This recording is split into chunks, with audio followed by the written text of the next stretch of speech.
Welcome back to another episode of Consciously Clueless. You're here because you want to learn about how to live a healthier life, how to live more sustainably, how to take your everyday actions and make them work for you and the planet. Sometimes it might feel like you've got this figured out, and other times you probably feel lost.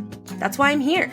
Together, we will learn how to live happier, healthier lives without the need to be perfect, and always allowing space for a little cluelessness on this journey to living a more conscious life. Today on the podcast, I talk to Dominique Side. Dominique is a singer, vegan lifestyle and fashion influencer, and ethical living serial entrepreneur. She is the co-owner of Vegan Bay Music Group and Studios in Houston, Texas. Here we go. Whether you're following a plant-based diet and looking for high-quality, clean-label protein, maybe you're managing severe allergies. Perhaps you're committed to eating food that's good for you and the planet. At Joy, they believe everyone has the right to take control of what they consume. After all, in a chaotic world, the way we nourish our bodies is one of the few things we do have power over. Joy was born from the shared goal of creating high-quality, delicious, and sustainable plant milk. Concentrates of these different plant-based milks, options like cashew or hemp, are perfect for making a glass or using in a recipe. Get 10% off your order with code ConsciouslyCarly. That's ConsciouslyCarly, Consciously Carly, for 10% off your order at Joy. Add some joy to your diet. I just have to read this because it's the most impressive list of things about a single human being. Okay. Dominique Side, known as Vegan Bay, and Dom in the music world is an artist, serial ethical entrepreneur, vegan fashion lifestyle expert, and influencer.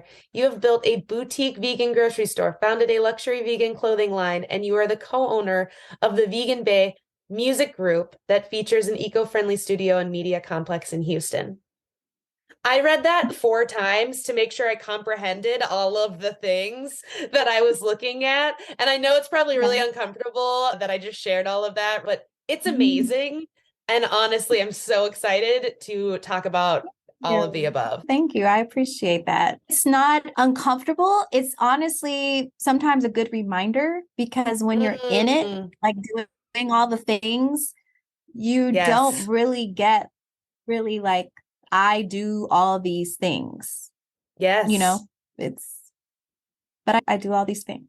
You do. And that's like I'm glad high level overview. I'm like, that's high level overview of doing all the things. Yes, I love it. I'm so excited to dive in. The podcast is called Consciously Clueless, and I like putting people on the spot right away and saying, where do you feel like right now, if it was a spectrum from being clueless to conscious, what would you feel like today?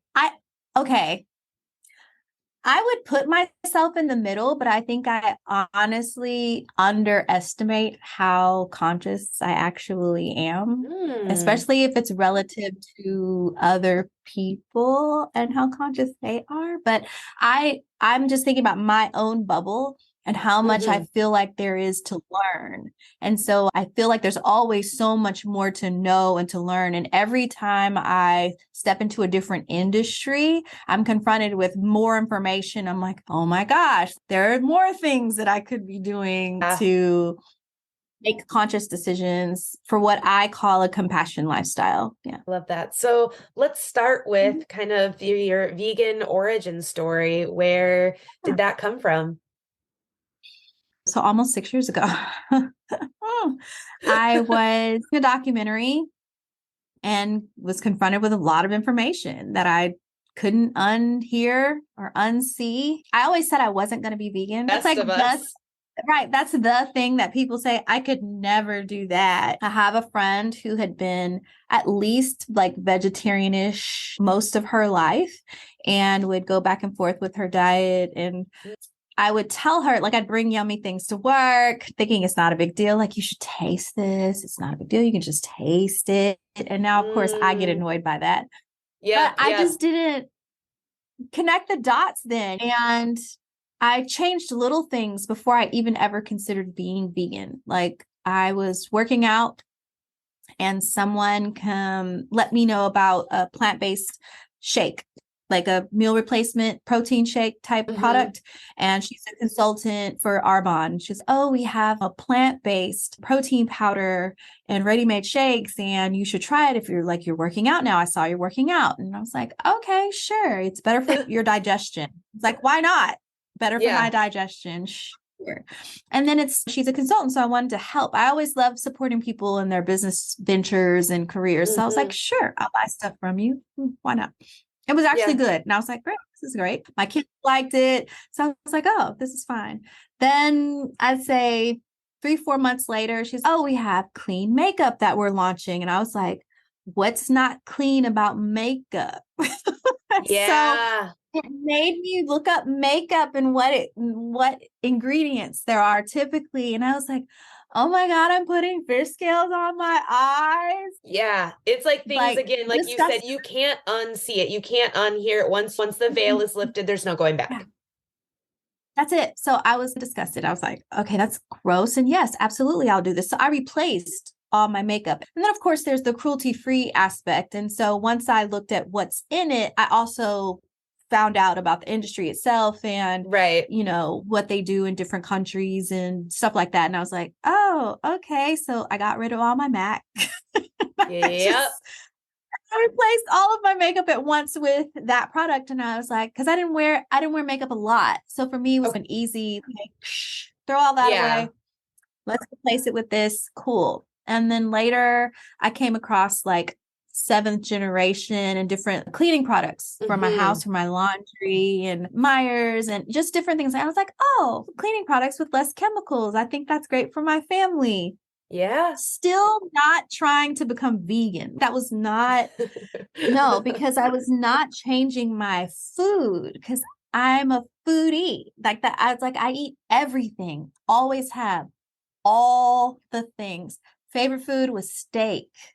Okay. I'm Creole. I grew up, seafood was like at every meal. Like it's deeply ingrained. It is like, I interviewed a nutritionist earlier today and we talked for a long time about the connection, the deep rooted connection we have to food. It's not easy to change that. No, like legit, very much a thing. And so that summer, and so mind you, this is probably 9 months from the shake to the documentary. Yeah. That summer. And it was a week before July 4th, like Independence Day. And I watched this documentary and I was like, oh my gosh, I don't know what, I guess I'm done. That was it. I was like, I guess I'm done. And what am I bringing to the cookout? Yeah, yeah, exactly. So I left that night and from my house, I went out to, okay. And I was like, this is my last hurrah. I'm going to get buffalo shrimp, appetizer basket. I'm going to sit at the bar. I'm going to enjoy this moment. I couldn't enjoy the moment. Like I ate probably half of it and I was like, I'm so sad. And so I went to sleep and I woke up the next morning and I was like, am I vegan? And all day, okay, so what do I actually eat? And I told my then partner, my ex-husband, and I said, I think I'm like done with meat and seafood. And he's like, really? Are you sure? And I'm like, yeah. And we went to dinner and we had Indian food and the dish I got had 6 shrimp. I ate 2 pieces and he was like, more for me. Yeah. Like, sure. I couldn't do it. And that was it. I was done. Like done. Never turned back, never questioned, never regretted. I was just done. So were you in the industries you're in now before being vegan? Or were all of these new ventures because of that switch your face? Yes. That look was absolutely not. Absolutely not. I was an entrepreneur then, but I had one company and I worked remotely from home. It was very much like a part-time-ish hours, stay-at-home mom type of vibes, but my company was doing very well and I was good. I was satisfied. Then fast forward, become vegan and a year in, I realized accessibility to products was an issue. And I live in Houston. And to me, I'm like, we're the fourth largest city in America. I should have access to whatever option exists, right? You mean food No. products or beauty products or all of the above? Okay. It was mostly food was what I was in the first year. It was food. So right. I was, okay, so what do I need to do? And I had found Herbivorous Butcher. And I was like, okay, they only let you order in bulk as far as like shipping. So I was part of the Houston Vegans Facebook group. I'm one of the moderators, and that happened after that. But I was in this group and people were like, I've never tried it. I've never tried it. I was like, okay, I'll order a box and we can share. And so I did that. And then I started trying to organize this process. And so I had an online store that was only like 4 or 5 different vendors, essentially, that I would just order stuff, put it in the freezer at my office. And because by then I had an office, I had co-founded a school that my kids attended at the same time as, yeah. Sure, of course you did. I'm just like, yeah, of course I did. That's, of course you did. Amazing. So I got a freezer there and people would come pick up stuff from me. They would place an order online and come pick up stuff from me. And I was like, oh, why don't I expand and expand? And once the school moved, we found a commercial building because we were in a residential space. So we moved to a commercial building and I got a proper office, actually this office that I'm sitting in. And there was a space that used to be a bookstore in this building. Okay. I said, put all of my food products in there and I can have proper like commercial freezers and refrigerators. And I was thinking more storage vibes. And they were like, why don't you or open a storefront? And I was like, I could. And my friends really forced this on me. They're like, Dominique, if you never post about it, then you're not going to do it. So pick a day. And I was hey, like, whoa. So I picked a grand opening day. And then I had to do it. And so I opened my little boutique grocery store and I had the school and I had my office and my other business and I was fine. But then I divorced.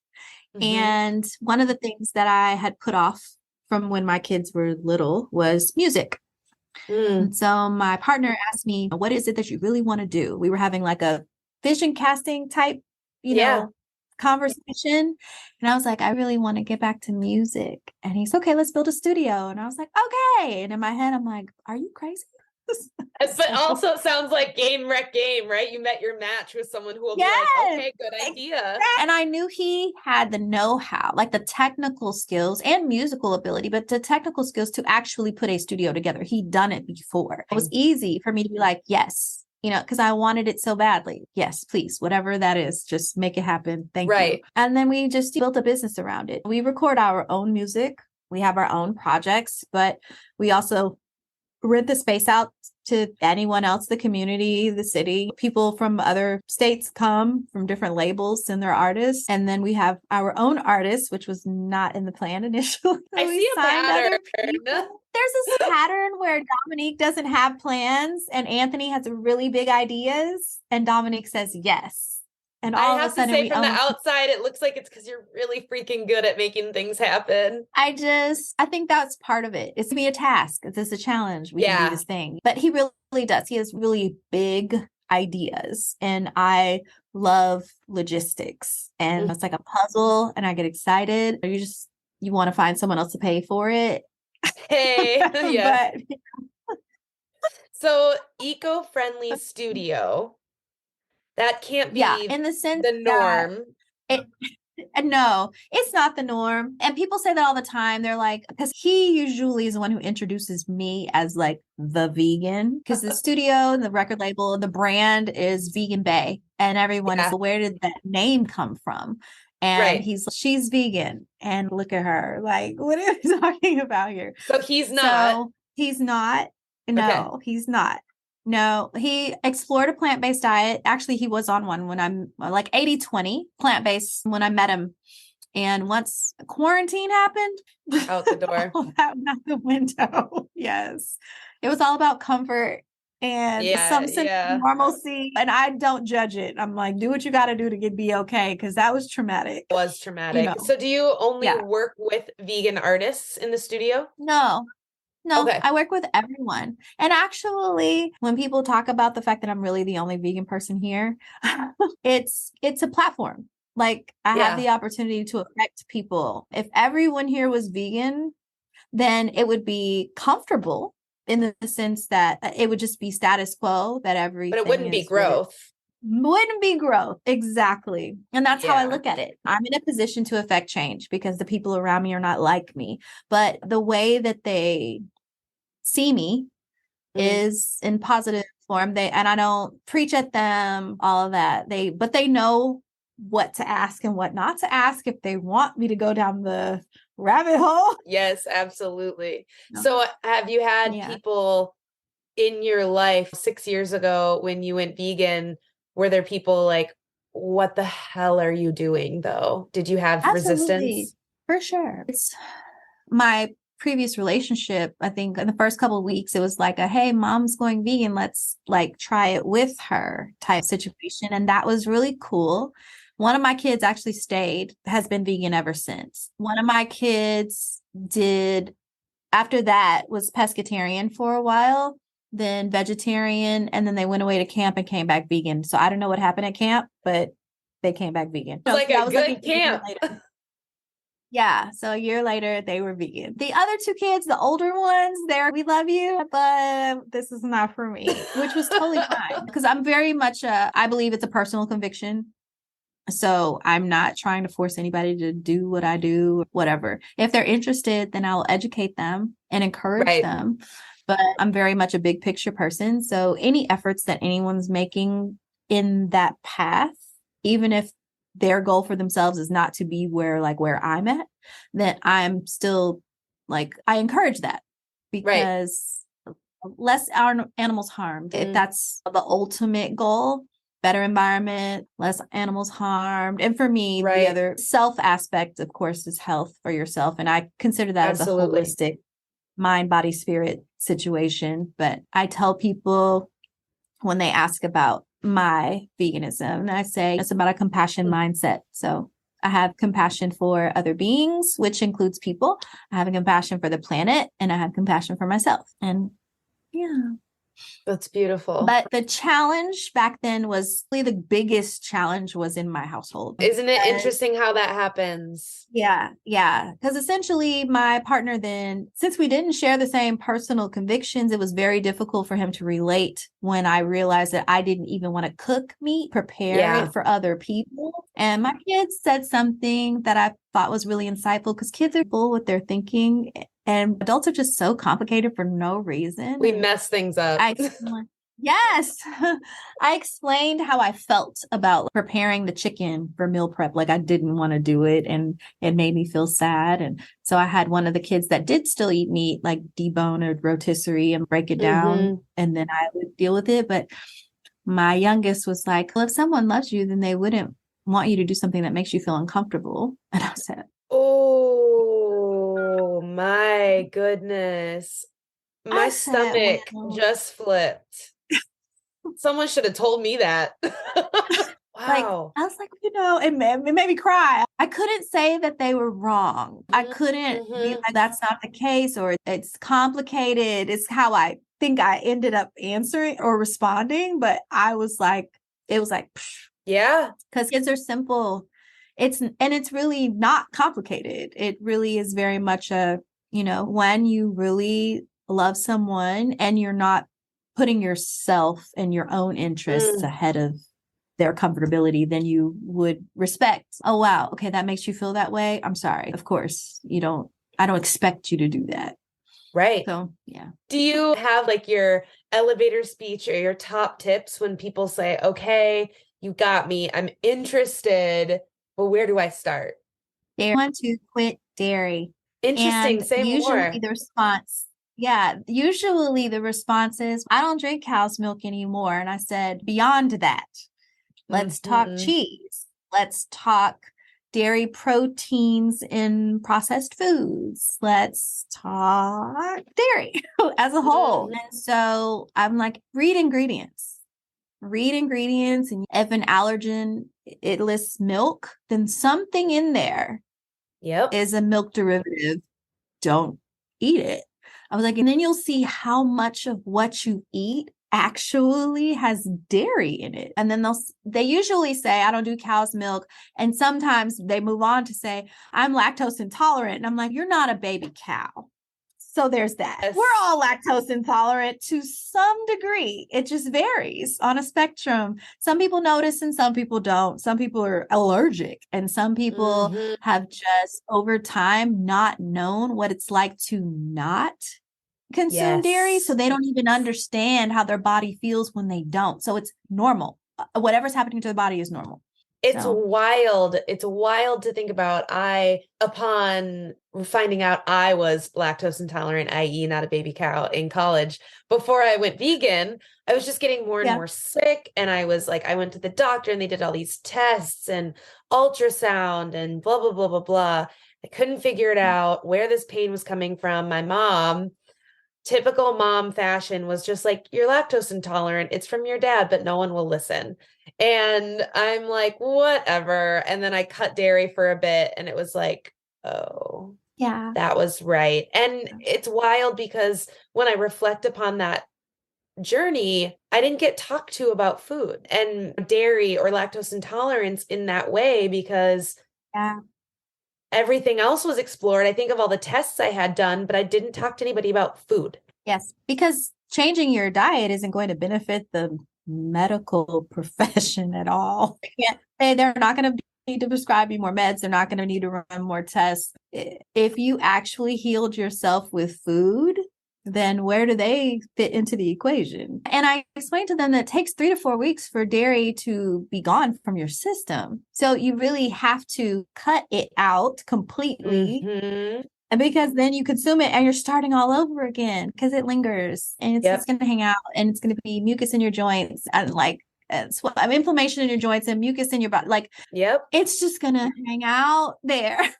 So, I know it's so gross when you think about it and you know about it. I'm just like, you said like mucus and I'm like, I know every time someone's, I'm always congested. I want to just be like, dairy. So dairy. Yeah. And when they're like, but cheese. And I'm like, yeah, cheese has an actual addictive component to it. Like literally scientifically proven addictive component. So you have to stop. Like you have to stop. And then it has to get out of your system. And then your taste buds change. This podcast is sponsored by TerraSeed. TerraSeed is on a mission to disrupt the vitamin industry, empower vegans, and reduce plastic waste in the world.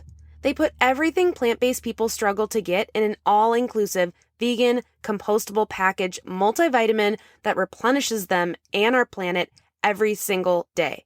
Seriously, y'all, win, win, win. Even if you're not vegan, this vitamin will help you get those key nutrients that you need.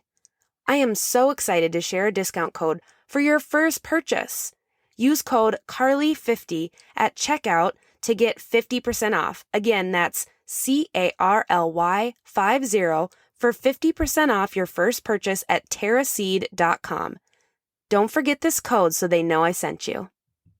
At this point in my sustainability journey, I have tried lots of products. Plain Products is a clear winner not only with their product, but their mission to eliminate single-use plastic from the bathroom. Offering a line of toxin-free personal care products, Plain Products come in aluminum bottles that can be sent back and refilled time after time. Seriously, it's so cool. All of the products are vegan, non-GMO, cruelty-free, biodegradable, color-safe, and free of parabens, sulfates, and toxins. So it's good for the body and the planet. Get 20% off your first order of Plain Products with code CARLY20 at plainproducts.com. That's CARLY20. Get sustainably clean today. Yes. They do. They transform And then you start experimenting with substitutes. If you want to reintroduce something like a dairy substitute, then you start there. But you have to get rid of it first. It has to be out of your system first. And a lot of people don't get that. They're like, but I tried vegan cheese. I'm like, but you're still eating regular cheese. So you can't do it side by side. That's not going to work. That's so true. Like, and that's such a good reminder on how taste changes and how you have to give that time. Yes, absolutely. Absolutely. I tell people when they ask me now when I'm eating different substitutes and they're like, does it taste like the real thing? And I said, honey, I haven't eaten the real thing in 6 years. So I have no idea. All I know is that it's good. I have no idea. No, you can swear. Essentially, no, please do. Okay. I'm like, I don't know. I just know I'm enjoying it. And it's all that matters to me. Like at the end of the day, you can call it whatever you want to call it. I won't care. I'm going to try it because I'm a foodie. And if I enjoy it, then I'm going to eat it. I really don't care what they thought they were trying to make it taste like. That doesn't matter to me. If it's good and it's not an animal, eat it. Let's eat. Exactly. So I want to hear more about luxury and fashion and veganism. Sure. Okay. Please, because it's such an interesting mix of words, right? You don't always hear that.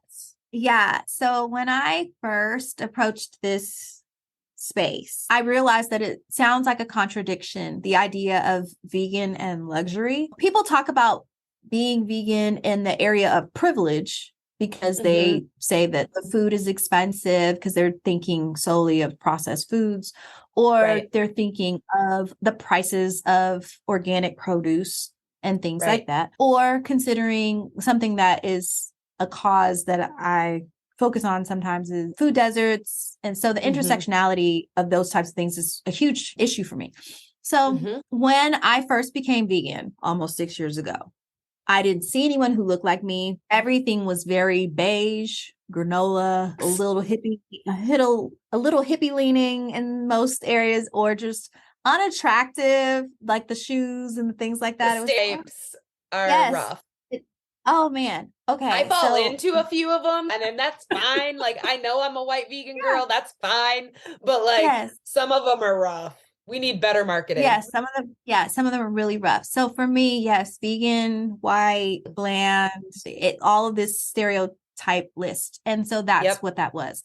I get into this space and I'm like, okay, this ain't for me. Where are the people? Where are the things? Where are the people? Where are the things? When I transitioned into getting back into music and at the same time was looked at as an influencer. And so I'm like in the entertainment industry / an influencer. I was still going to like corporate type events and things like that. So suiting was important to me. However, I was going to more entertainment focused things, which meant I needed to show up looking really fly.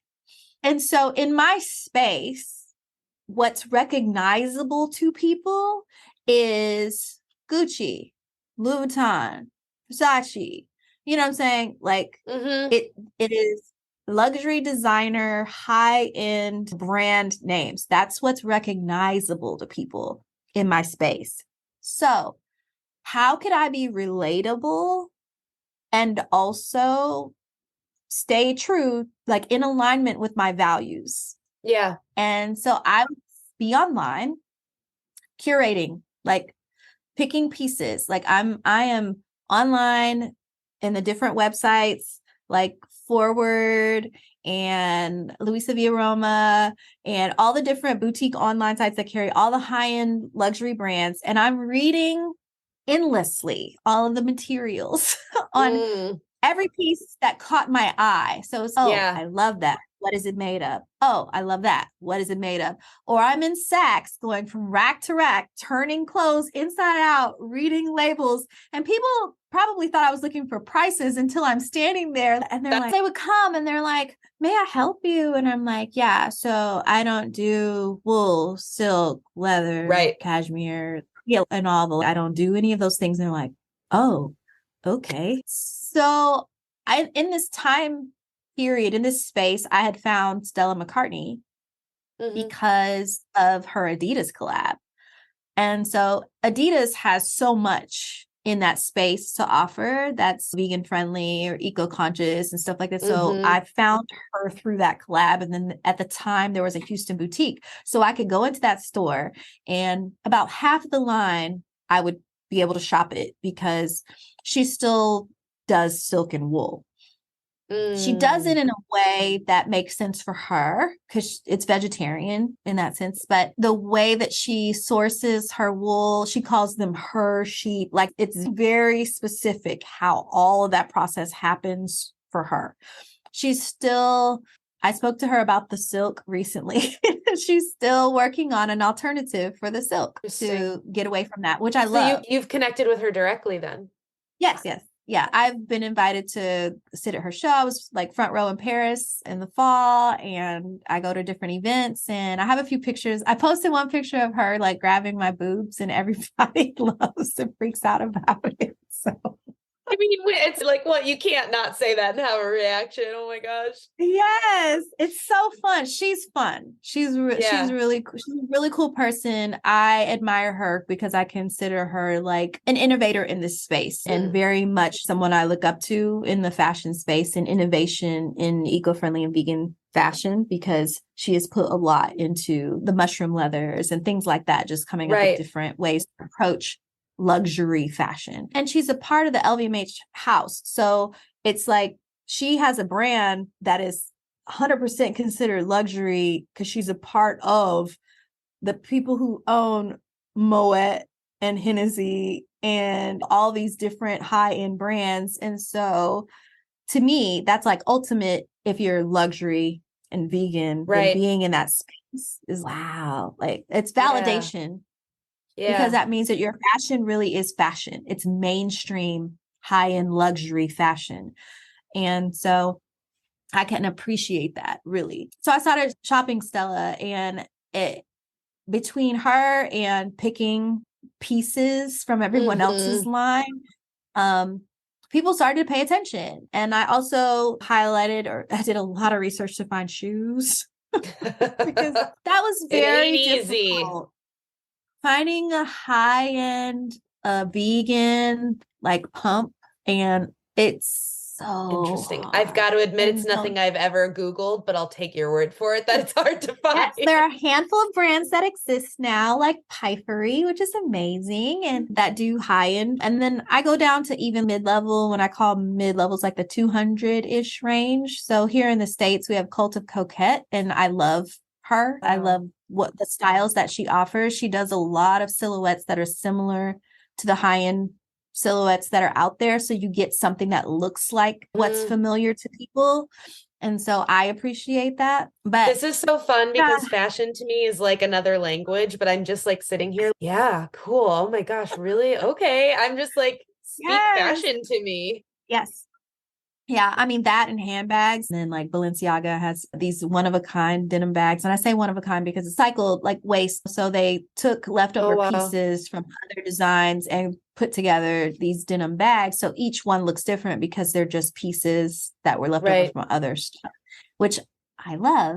And most people don't know that most of Balenciaga's sneakers are animal free. Wow. That is a thing. Gucci.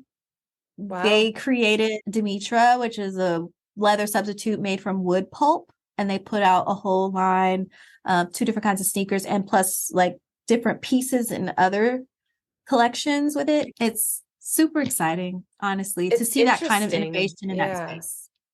Yeah, it's really interesting to think about those real changes because so much of what comes out from different brands or companies is just greenwashing bullshit, right? That it's just like, we are so eco and green, and like they're not, it's a lie. It means nothing. But it's interesting to hear those real innovative practices that aren't just necessarily greenwashing, but they're changing how you would do fashion, which is obviously something like that I'm not well versed in, but it's so interesting to learn about another space that is doing these innovative, sustainable vegan practices. Yeah, it's really amazing. I decided that because there's not a truly like 100% vegan high-end like luxury brand, that I was going to create one. especially because I'm in entertainment and business. So I wanted a range of, instead of me picking and choosing from other lines to put together a looks for myself, I just wanted, here's a line that's inspired by the spaces that I'm in. So I have suiting and then I have performance wear, and you know what I'm saying? I have these things where I'm going out or I'm just chill. So those things for me exist in one place. And so I'm super excited. The brand is called Nikki Green and we're launching soon. We just shot everything for the lookbook a month ago. So we're in the middle of putting that all together. And yeah, that's amazing. That's what's coming next. That's really fun. I think I've officially put on my bucket list is to walk a red carpet someday with you dressing me. Absolutely. I would love that. That would be so cool. Yeah. I love red carpet. Red carpet season is going on right now. I love seeing all the fashion and being inspired by it. My creative director for my line has been my stylist for 4 years now. Oh, wow. And he had to learn a lot about vegan everything. Like for him, since I was picking all the pieces and he was putting together the looks, he didn't have to know as much because I was doing all the vetting. But then he's the person who did the interior design for this office. So when he did it, he had to learn because no leather, no wool, no fur, no. So, you know, these chairs and these couches and all these things that you want specific look for this room. Now find the alternative, honey, because we're not doing that. And so with rugs, like he just had to figure it out. And it was a whole new world. Curve.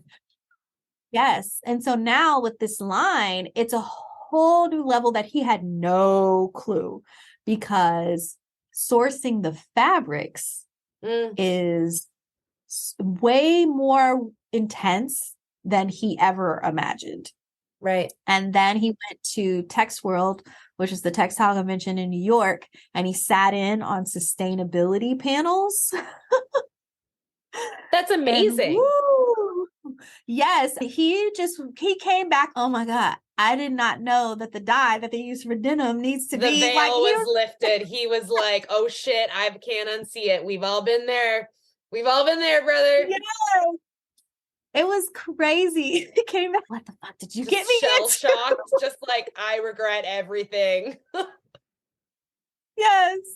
Yes. But it gave him a new appreciation and it helped tremendously because then he knew who the players were. And so now he's working from a more knowledgeable place and he gets it. Because, I mean, honey, if you're not intimately connected to the why, then it really is difficult to consider it in everything you do.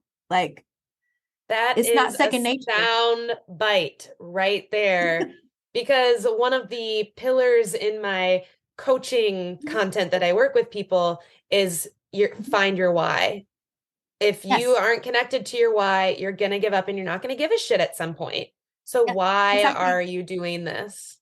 Yep. And that's what the other thing, when you ask me about the tips, I start with the dairy, because I tell them if you can get rid of dairy, then anything else is going to be easier. True. Because you don't realize how much dairy is in every. So if you can get rid of dairy, then anything else is a cakewalk. The other part is when you feel like you're wavering, reconnect to your why. Yes. What is your why?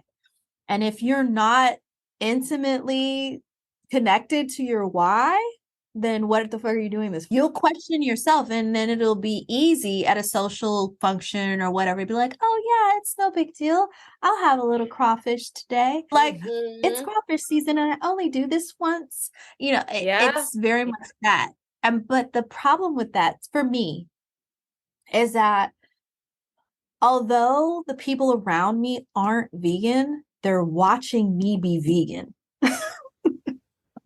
Yes, they are.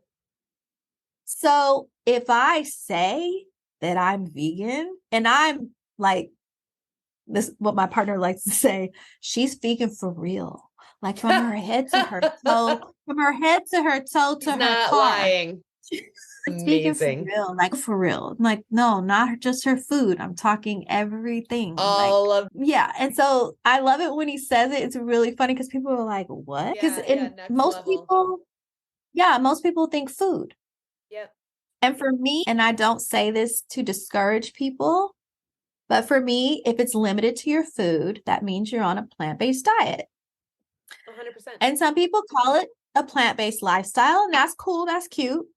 You're observing a plant-based lifestyle, which means you'll never not be plant-based, and that's cool. That Yes. is wonderful because, like I said, Less harm. overview, yes, less harm. All the efforts, I applaud them. Yes. I think it's amazing. However, if you are a person who appreciates classifications and identifies with titles or labels, then you probably should know what they mean. And and veganism has become like a buzzword, like a fad type vibe. And I'm like, it's not just food, babe. Yeah. It's not. Yeah. It's a conscious lifestyle. Like, It really is. It is something to consider at every moment. And that I don't mean to say that as daunting or overwhelming. It's also, for me, it becomes exciting because it's yeah, always a way to learn. yeah, exactly. And people, when people say, oh my God, it sounds like a religion. I'm like, if you compare it to people who are very strictly religious, and it's Right. like a spiritual experience for them, and it's tied to all the decisions that they make in their life, then sure. If Right. that's what makes it relatable for you, then yeah, you can compare it to religion because ultimately it's a choice. But for people who are truly like, and I say religious because people say religion, but even just spiritual, when they have a center that they make all their decisions from, this is my base. And every decision I make is around this core belief or thought process or set of values, then sure, you can compare it to that because that's exactly what it is. It is a compassion mindset. Like everything about what I buy, where I go, what activities I engage in, it really is centered around that. And since it's so intimate and personal for me, it's not even a second. It's just how I move, innately how I move. And literally the only time it becomes more thought than doing, like I have to put more thought into it, is when it involves other people. Yes. That's it. Yes. Oh my God. So when Copy, paste, retweet. Oh my God. Yes. when it's just me and I'm just doing me and moving me and feeding me and Easy. dealing with me, it's simple. Yep. It's so simple. And even with my vegan kids, my 16, 18-year-old, if it's just me and them and we're just doing life, there are no questions. We're just doing life the way that we see life. When you start throwing in the others, then this is messy. exhausting. Yeah, it does. It gets really tiring when you have all these other people's opinions. Is there anything you want to share with listeners that I haven't given you space to do so? I've spoken about so many aspects of my life and veganism, but I tell people that it's not about perfection. It's about effort, and you can't beat yourself up. It's not like I fell out the wagon and so at some point I'll get back on. It's really not like that either. It's a journey and everybody's journey looks different. Everybody's not going to make a blunt change like I did. Right. That just fits my personality and my reasons for becoming vegan. And I learned a lot along the way. I never went right or left. It was more, I expanded as I learned. So it was very narrow in the beginning because I knew nothing. And as I grew and learned, I love to learn. I found all the wonderful things and then my life expanded. I feel like my life is more full now than it ever has been. And even just related to food, I tell people all the time, you know, I ate really great things, great tasting things before. However, the day-to-day norm is that you have these few meats that you cycle between and like the same side dishes that you put with them. Yeah. So there's not really a lot of variety in most people's diets. However, when you become vegan and you eliminate all of the animals, you open your mind and you discover the thousands of plants and grains and nuts, Honestly. all the things that exist Yes. for you to make it vibrant and exciting to try new things. And it's just, and eventually you settle into your favorites or your day-to-day type vibes, what you're willing to Right. prepare for yourself or the go-tos for where you go to eat. But man, I've discovered so many things since becoming vegan, foods that I'd never heard of before that I incorporate. And I don't eat salads.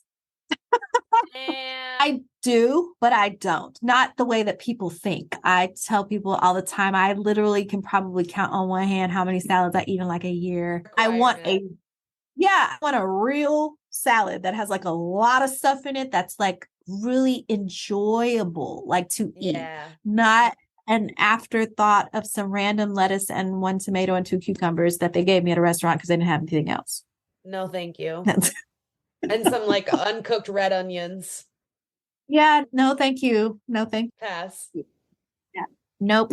That's not my vibe. And I don't want people to think that's what their future looks like if they decide to be vegan. No, I eat all kinds of things, everything.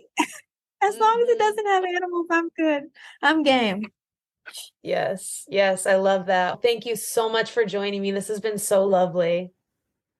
Yes, I've enjoyed it very much. Thank you for having me. Yeah. Thanks for listening to another episode of Consciously Clueless. If you're enjoying this podcast, please subscribe, share with your friends, put it on social media. Don't forget to tag me. If you're on Apple Podcasts or Good Pods, leave a review. Reviews and shares help more people to see the podcast and join in on the fun. If you want to make sure to stay up to date on future episodes, follow me at Consciously Carly on Instagram, Facebook, YouTube, or Pinterest, and head to consciouslycarly.com to sign up for the newsletter. Ready for more conscious living content? Check out patreon.com/consciouslycarly and join the exclusive community over there. And finally, if you're ready to take better care of yourself and the world, let's work together. Click the link in the show notes to head to the website, find out more, and schedule a free discovery call with me. Chat soon. This podcast is supported by Who Gives a Crap. Who Gives a Crap is an eco-friendly toilet paper company that donates 50% of its profits to help ensure everyone has access to clean water and a toilet within our lifetime. Who Gives a Crap has donated almost $8 million to nonprofit organizations who help provide clean water and toilets all over the world. Who Gives a Crap is delivered straight to your door with carbon neutral delivery. I love that it comes that way. I don't have to think about it. It's an automatic subscription, and I want you to try it. You can check out Who Gives a Crap and get $10 off your first order over $54 with the code CARLY10. That's CARLY 10, or check out the link in the show notes.